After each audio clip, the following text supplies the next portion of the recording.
Hello everyone, আসসালামু আলাইকুম। আজকে আমি অনেক সুন্দর একটি নিকাব স্টাইল নিয়ে চলে আসলাম। আশা করি এই ভিডিওটি আপনাদের কাছে ভালো লাগবে। আর অনেকে আমাকে রিকোয়েস্ট করে ফুল গ্লাভস পরে নিকাব টিউটোরিয়াল দেওয়ার জন্যে, তাই আমি আজকে একটু স্টাইলিশ একটা নিকাব করছি আর এটার সাথে ফুল গ্লাভস পরবো। সম্পূর্ণ ভিডিওটি দেখতে থাকার অনুরোধ রইল।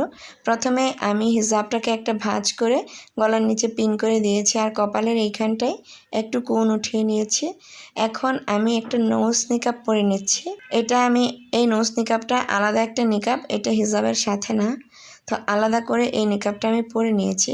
আর এইভাবে নিকাব পরলে কিন্তু নাকে যে ব্যথা হওয়ার একটা ব্যাপার থাকে ওরকমটা হয় না। প্রথমে হিজাবটা পরে এরপর নিকাব পরে তারপর উপরে আরও 2টা লেয়ার করে নিলাম আমি।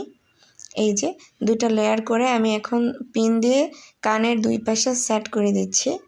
এটা হচ্ছে লেয়ার নিকাব স্টাইল, একটু গর্জিয়াস লাগে আর কি দেখতে। কালো হিজাব দিয়ে নিকাব পরলে সবাই বেশি পছন্দ করে, তাই আমি অডিয়েন্সদের পছন্দ মতোই নিকাব স্টাইলটি দিচ্ছি। তবে আরও অনেক কালার হিজাব রয়েছে আমার কাছে, ওগুলো দিয়েও আমি নিকাব টিউটোরিয়াল দিই, তবে কালোটা সবাই বেশি পছন্দ করে তাই কালোটা দিয়ে দিচ্ছি।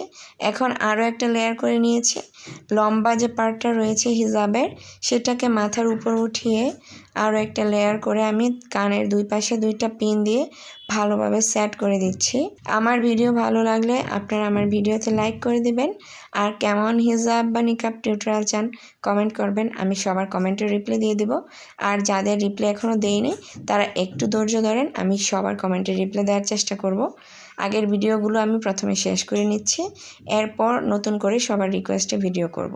তো এই ছিল আমার ফাইনাল লুক। আর কাঁধের মধ্যে আমি পিন করে দিয়েছি আর আপনারা দেখতেই পাচ্ছেন এটা একদম ফুল কভারেজ হয়েছে। এখন আমি গ্লাভস 2টা হাতের মধ্যে পরে নিচ্ছি। আর আমার ফুল গ্লাভস পরে নিকাবের ভিডিও দিলেই কেন জানি একদম ভাইরাল হয়ে যায়। যাই হোক, আজকে এই পর্যন্তই। ভালো লাগলে লাইক কমেন্ট শেয়ার দিয়ে পাশে থাকবেন। আল্লাহ হাফেজ।